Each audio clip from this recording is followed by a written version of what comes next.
Now, Syria has accused the Turkish Prime Minister, Recep Tayyip Erdogan, of lying over his statement that the Syrian plane that was forced to land in Ankara on Wednesday was carrying ammunition and other military equipment. The Foreign Ministry in Damascus is challenging Mr. Erdogan to show publicly the weapons that he seized. Now, Turkey intercepted that plane because it suspected an arms embargo against Syria was being breached.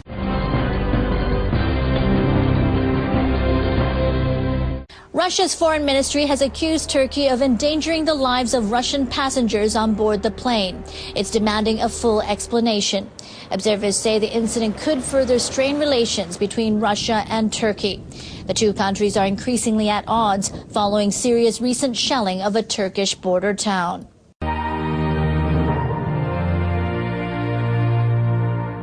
The Turkish Prime Minister said military material was confiscated, including munitions. The equipment, tools, material and ammunition was being sent from a Russian agency that's the equivalent to our machinery and chemistry industry agency to the Syrian Defense Ministry. This equipment is now being examined by the relevant units.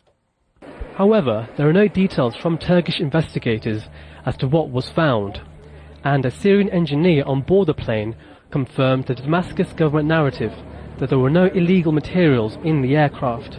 They opened the boxes and saw the documents of those boxes where it was written electronic equipment. We refused to hand anything over without an official receipt. After another hour they came with military gunmen. They handcuffed us and made us lie on the ground. Then they took us out of the plane in two vehicles. Syria has responded to the seizure with anger. It's denied the plane was carrying arms and says Turkey was in breach of international law. What happened could be described as piracy. During the inspection process, they used excessive violence on the crew of the plane when they handcuffed some of them. And then they took part of the shipment by force.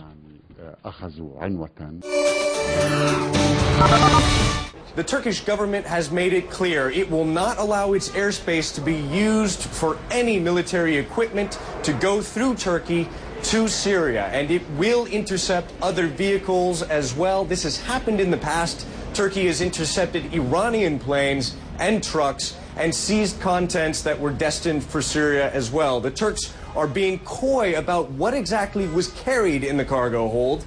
Meanwhile, the Syrian government is accusing Turkey of carrying out an act of international piracy, and voices came out on Syrian state media accusing Turkish authorities and security forces of manhandling the Syrian crew aboard that plane while it was at Ankara airport.